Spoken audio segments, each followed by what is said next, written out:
오늘 한번 제가 준비해본 컨텐츠는 저희가 되게 경찰 수사와 관련된 컨텐츠를 되게 많이 다뤘었죠.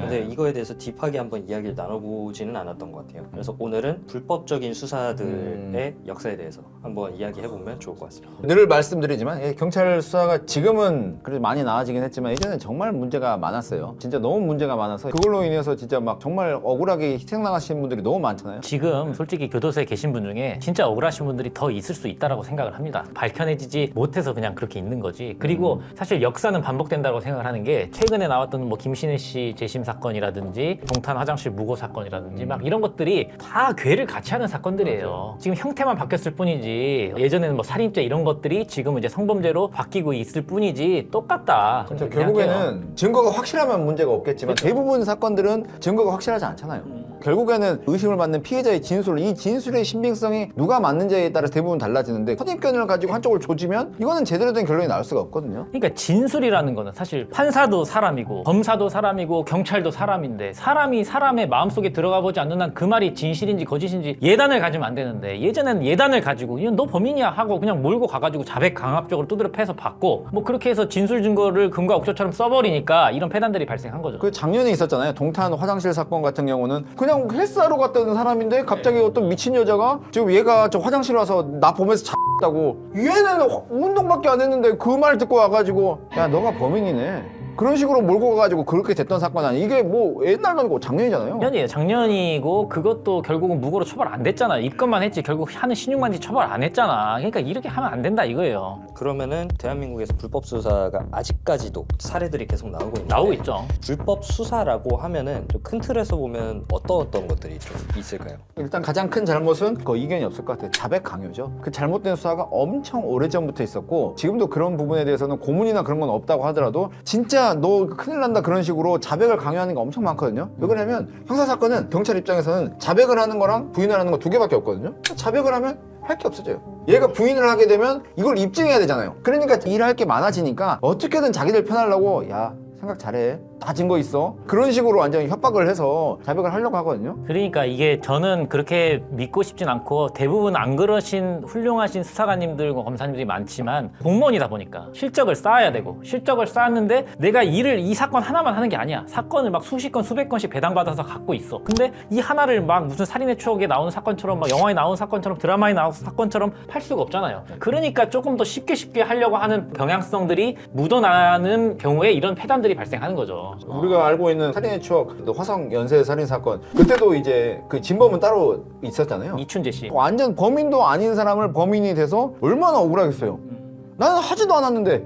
이춘재가 범인이었던 것도 사실 DNA 분석으로 그렇죠. 2019년에 밝혀졌다고 맞아요. 최근이죠. 결국에는 범인 한 명 잡아서 해결한 것처럼 가려고 했던 거잖아요.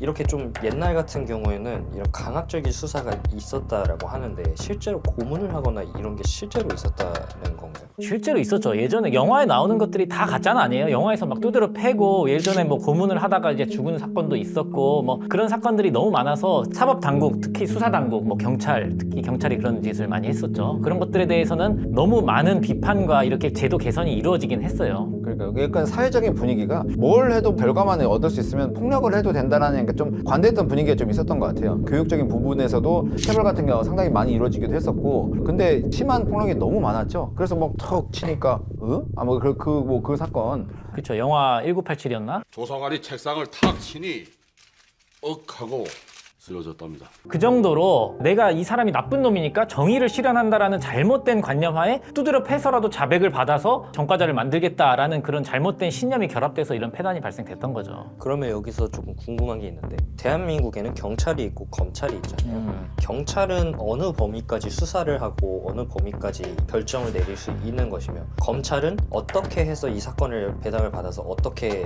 재판을 청구를 하는 것인지. 일단은 경찰이랑 검찰이 수사할 수 있는 권한과 범위가 다른 건 아니에요. 똑같습니다. 똑같은데 지금 뭐 형사법이 개정이 됐지만 지금 이런 사건들은 다 그 전에 있었던 일이잖아요. 그래서 경찰이 일단 수사를 하면 그 당시에 경찰은 무조건 사건을 검찰로 송치를 해야 돼요. 검찰로 넘겨야 돼요. 살인 사건이면 얘가 범인이야. 여기서 얘한테 자백을 받고 그걸 이제 검사한테 보내요. 그럼 이제 검사가 보고 나서 추가 수사를 해가지고 재판에 이제 넘기는 절차를 유일하게 검사만 할 수 있단 말이에요. 그걸 기소라고 하죠. 이제 재판에 넘겨지면 법원에서 판사가 이제 유무죄를 판단하는 거예요. 판사만 유무죄를 판단할 수 있어요. 경찰이나 검사는 유무죄에 대한 의심을 가지고 이제 그 재판을 청구를 하는 거고 그렇게 해서 이제 사법 절차가 진행이 됐던 거죠. 그 예전에는 사실상 검사가 경찰을 다 그냥 지휘했어요. 부하 직원처럼 그렇게 썼다라고 보시면 돼요. 예전에 공공의적 영화에서 막 검사 한 명 강철중 검사인가요? 그 사람이 그 경찰관들 딱 검사실에 불러 모아가지고 막 지휘하잖아요. 그게 실제로 형사소송법상 가능했어요. 사법 경찰관 교체 요건이라는 게 있었어요. 옛날에는 얘가 경찰이 수사하는데 검사가 봤을 때 얘가 별로야, 마음에 안 들어, 야 얘 바꿔 하면 바꿔야 돼요. 그런 권한도 형사소송법에 규정이 돼 있었단 말이에요. 지금 많이 달라졌죠. 지금은 보면 이제 경찰의 지위가 아주 많이 올라갔거든요. 대부분 수사를 이제 경찰이 다 할 수 있고, 아예 이게 문제가 아니면 아예 불송치를 해서 올리지도 않고, 불송치라는 건 뭐냐면 이거 죄 안 됩니다 라고 하면서 끝낼 수 있는 그 불송치에 대한 결정권도 이제 그 부분에 대해서도 이제 그 경찰이 어느 정도 행사할 수 있게 된, 그렇게 많이 바뀌었죠. 근데 많이 바뀌었는데 아직 경찰이 수사나 잘못된 부분에 대해서는 아직도 문제는 좀 많이 있는 것 같거든요. 그만큼 권한을 경찰한테 준 만큼 책임을 져라 이렇게 얘기를 한 건데 아직도 그런 형사소송법이 개정된 거에 부합하게끔 권한을 행사하지 못하는 게 좀 아쉬운 부분입니다. 아마 그 영사님들 중에서도 그렇잖아요. 그 나쁜 사람들만, 뭐 이상한 사람들만 경찰서에 가는 게 아니에요. 예를 들어 술자리에 가더라도 전혀 나는 잘못한 게 없는데 개입될 수도 있는 거고, 그렇죠. 자기도 모르게 경찰서를 한 번 갈 수가 있거든요. 가는데 아마 경험하신 분들 많을 거예요. 보면 진짜 변호사가 동석을 하냐 안 하냐에 따라서 대우가 자체가 틀립니다. 근데 저번에 어떤 영사님 중에 수사관님도 계셔요. 우리 영사님들이 중에 현직 수사관님들도 경찰관님들도 계시기 때문에 뭐 변호사가 있다 없다라고 해서 달라지지 않는다라고 말씀을 하시는 분들도 있고, 그것도 어느 정도 맞는 말씀이라고 생각을 하는데, 또 변호사인 저희들이 느끼기에는 그런 것들이 어느 정도 차이는 있다라고 생각이 돼요. 관점의 차이인 것 같아요. 사실 자백을 강요한다라는 게 무고한 사람이 범인이 될 수도 있는 거잖아요. 그렇죠.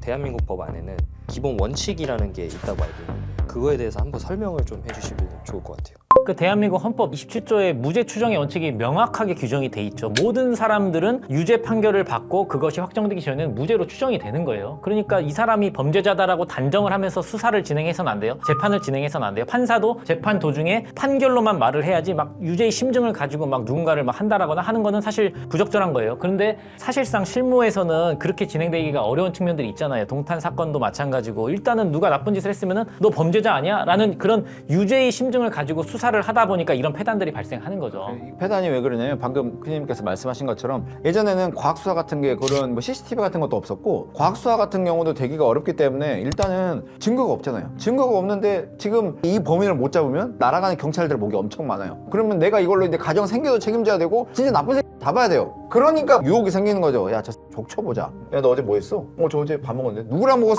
야. 근데 사람들이 그러다 보면 점점 본인이 생각을 하는 거죠. 이렇게 뭔가 이상하니까 말 제대로 못하는 거라고. 계속 으쌰으쌰 해줘도 밀폐된 공간에서 말하기 어려운데, 여기서 진짜 위협을 주고 그렇게 강압적으로 했을 때 제대로 진술할 수 있는 사람이 많이 있을까요? 특히나 예전에는 그 사건 해결을 못하면 이제 경찰서장부터 다 모가지 날라가 버리니까, 야, 한 달 안에 이거 다 해결해서 범인 잡아와 하면은 위에서부터 조지니까, 속된 말로 조지니까 그냥 얘를 범죄자로 만들 수밖에 없는 거야. 내가 살려면. 그러면은 여기서 조금 과거의 경찰에 대해서 얘기를 좀 해보면, 두 분이 생각했을 때는 제도적인 문제가 크다고 보세요? 아니면 경찰 개인의 일탈의 문제라고 생각을 하세요? 뭐 둘 다 결합이 되어 있었지 않았을까라고 생각을 하지만, 그래도 제도적인 문제가 조금 더 컸던 것 같다는 측면도 있는 것 같아요. 왜 그러냐면, 그래도 아까 전에 말했듯이 실적주의, 뭐 경찰도 공무원이에요. 공무원은 실적을 내야 돼요. 그리고 경찰 조직은 이게 무고한 범죄자를 만들지 말아야 돼라고 하는 인권 옹호기관적인 측면보다는 나쁜 놈들을 때려 잡아가지고 사회의 치안을 유지하고 사회를 더 안정시키고 살인마들을 깜빵에 넣고, 그래서 일반인들이 더 평안하게 생활할 수 있는 그런 쪽으로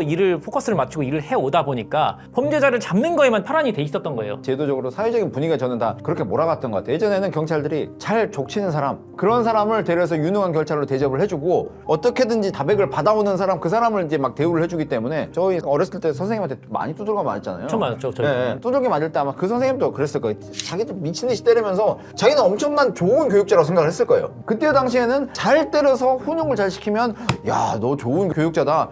선생님 감사합니다. 저 잘 맞았어요. 덕분에 잘 컸습니다. 약간 그런 게 분위기가 됐기 때문에, 그런 제도도 그렇지만 분위기적인 측면이, 좋은 폭력은 세상에 존재한다라는 그 잘못된 전제가 분명히 있었던 것 같아요. 두 분 입장이 제도적이나 사회적 분위기로 인해서 과거의 경찰이 그랬을 가능성이 높다라고 생각을 하시는 건데, 옛날의 경찰은 그런 문화가 횡행했기 때문에 그런 일들이 생겼던 건데, 그 안에서 결국에는 무고한 누군가의 피해가 생겼던 거잖아요. 이런 문제점에 대해서 사람들이 얘기하는 거는, 당시에 담당했던 경찰관 연금 회수하고 깜빵에 넣어라. 사실 그런 처벌 방식에 대해서는 두 분은 어떻게 생각하시나요? 글쎄 모든 원인이 있는 사람한테 책임을 물어야 된다라는 거에 관점에서 봤을 때는 그 얘기도 일견 타당한 부분이 분명히 있다고 생각을 합니다. 그 당시에 수사에 참여했던 경찰관들이 만약에 진짜 반성을 하지 않고 뭐 그때 나는 어쩔 수 없었다라는 식으로만 항변을 한다라고 하면 사실 피해자가 지금 생기는 거잖아요. 그런 사람들한테 그 보상은 어떻게 해줄 거예요? 그렇기 때문에 연금도 박탈하고 뭐 그때 당시에 직권을 남용했으면은 뭐 그걸로 형사처벌도 하고 이런 것들이 뒷받침되어야 될 필요는 있는데 현실적인 문제가 있겠죠. 이미 시간이 너무 오래 지났잖아요. 공소시효도 지났을 것이고 또 증거도 그 당시에 있었던 증거들이 다 사라졌을 것이고 예당초부터 이런 일이 벌어지지 않게끔 우리 사회가 더 개선을 하는 쪽에 포커스를 맞춰야 된다고 생각을 해요.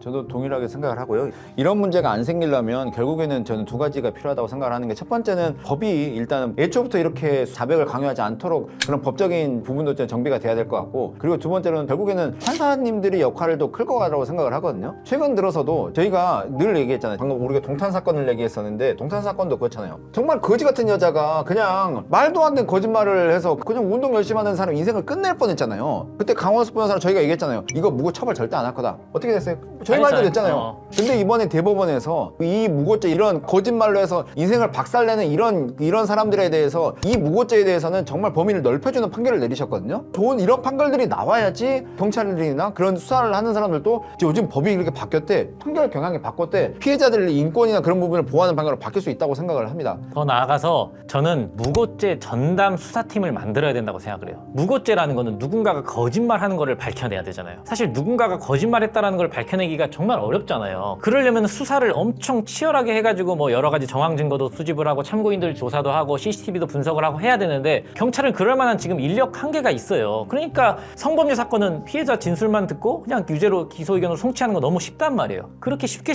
수사를 하니까 이렇게 폐단들이 발생을 하는 거예요. 그렇기 때문에 무고죄 전담 수사팀을 만들어서 무고죄를 밝혀내면 포상을 하고 실적을 쌓은 거에 대해서 막 이렇게 뭐 상도 주고 이렇게 하는 분위기와 제도를 바꿔야 된다고 생각해요. 그래야 거짓으로 주장을 하고 동탄 사건처럼 막 허위 신고하고 방금 모텔 사건처럼 당하지도 않았는데 당했다고 신고해봐야 어차피 무죄 나오고 이래버리니까 그냥 그런 것들에 대한 너무 그 경각심이 없어지는 거잖아요. 예를 들어서 경찰의 역할을 말씀을 해주셨고 아까 박 변호사님께서 뭐 연금을 회수한다든지 이거에 대해서 의견을 주셨는데 이러면은 경찰의 수사에 대해서 조금 위축이 될 수 있는 경향도 좀 있지 않을까라는 생각이 들거든요. 장단점이 있겠죠. 그 아마 소급적으로 적용돼서 그렇게 연금을 박탈하는 건 사실 불가능할 거고요. 그렇지만 다만 그 사람 인생이 그 사람 때문에 파탄이 됐으면 거기에 대해서 책임을 지는 사람은 있어야 된다고 생각을 해서 말씀을 드린 얘기거든요. 인생이 끝났잖아요. 잘못된 수사로 인생이 끝났는데 잘못된 수사를 했던 분은 어떤 처벌도 받지 않는다? 그거는 그런 부분에 대해서 문제를 삼는 거지. 그게 만약에 처벌이 이루어졌다. 말씀대로 만약에 위축될 수는 있지만 저는 위축되는 것보다는 장점이 더 많을 거라고 생각은 해요. 수사가 위축된다는 건 전형적인 수사기관의 시각이에요. 수사기관과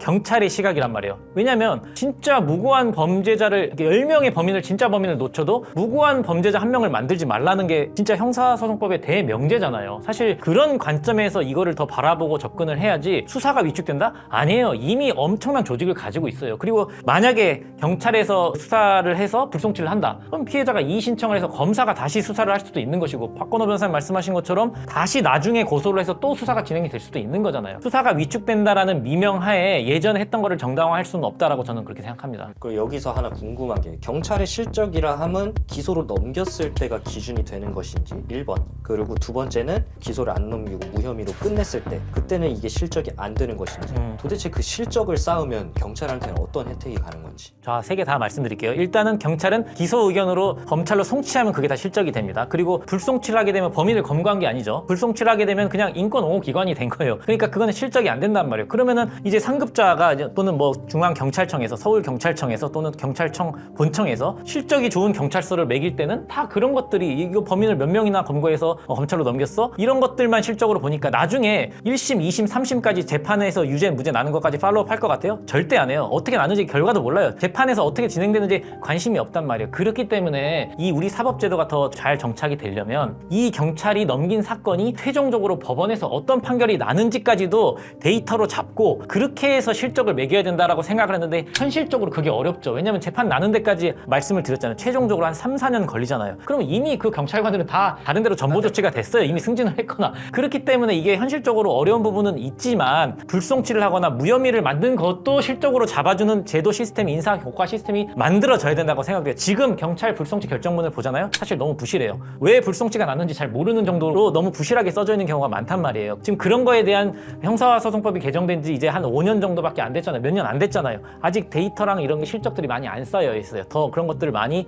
쌓아야 되고 더 경찰도 교육을 많이 해야 된다 그렇게 생각합니다. 유죄를 만들기 정말 쉽거든요. 근데 이 사람을 무죄로 만들려면 정말 많은 노력이 필요합니다. 왜냐하면 유죄 증거에 대해서 하나하나 얘기를 해야 되기 때문에 유혹에 빠질 수밖에 없는 거예요. 내가 이거를 굳이 이거 다 할 필요가 있을까? 어차피 뭐 잘못되면 검찰에서 알아서 이제 또 시정을 해주겠지. 그렇게 생각을 하니까 그 엄청난 피해자들이 계속해서 나오는 겁니다. 아까 말씀하셨던 그 무고로 다시 돌아가서 무죄 추정의 원칙이잖아요. 네. 유무죄를 가릴 때 무죄를 주장하는 사람이 내가 무죄인 거를 입증하는 게 그게 더 중점이 되는 건지 경찰이 유죄인 거를 입증하는 게 더 우선이 되는 건지. 드라마에서도 나왔던 장면인데요. 1,000원짜리 변호사라고 남궁민 씨인가? 맞습니다. 그분이 나와서 이제 무죄를 입증할 증거를 여기 상자 안에 있습니다. 보여주면서 그러니까 약간 웃기는 캐릭터로 나오세요. 법정에서. 아무것도 없는데요? 근데 딱 기억하시죠? 네. 아무것도 없는 거예요. 맞습니다. 유죄를 입증해야 될 책임은 검사한테 있습니다. 이 검사는 유죄를 입증할 증거가 여기 상자 안에 넣으셔야 될 거는 검사님이 넣으셔야 되는데 단 한 개도 못 넣으셨습니다. 그렇게 얘기한 게 저는 본질인 것 같아요. 그게 정확하게 맞는 말씀이고 저는 이렇게 말씀드릴게요. 현실과 법이 다르다. 법은 거증 책임, 입증 책임은 검사한테 있다라고 규정을 하고 있어요. 명확하게 형사소송법에 나오는 얘기입니다. 실제는 어때요? 내가 억울한 사람이 내가 무죄를 입증하지 않으면 유죄가 된단 말이에요. 그러니까 이게 좀 뭔가 법과 현실이 잘 다르게 운용이 되고 있다. 이런 측면이 너무 많기 때문에 유죄의 증거라는 거를 너무 쉽게 인정을 하면 안 된다. 예를 들면 피해자의 진술이 피해자의 눈물이 증거다. 정말 잘못된 부분이에요. 물론 그런 부분도 있지만 그것만을 가지고 이 사람은 유죄의 전과자다 또는 범죄자라고 단정짓고 수사하는 관행은 잘못됐다. 이렇게 생각을 합니다. 선의의 피해자들이 생기지 않기 위해서는 경찰 초동 수사가 중요하다고 생각하시나요? 아니면 판결 단계가 중요하다고 이건 두말할 나위가 없이 초동 수사 단계가 가장 중요하죠. 수사를 방향을 정해놓고 수사를 해버리면 나중에 판결에서 뒤집는 거 어려워요. 판결에서 바로잡는 거 어려워요. 시스템 자체는 경찰, 검찰, 법원이 이렇게 나눠져 있지만 경찰이 그 방향으로 몰고 가버리면 검사가 그걸 뒤집어서 판단하기도 부담스럽고 판사도 그걸 찾아내서 무죄 판결 쓰기가 어렵단 말이에요. 경찰이 책을 쓴 거예요. 책을 가지고 내가 판사를 보는 건데 처음부터 그냥 악당이 정해져 있어요. 그러니까 초동수사 중요하죠. 페이지 딱 읽었어요. 판사 봤는데 저는 악당으로 돼 있네?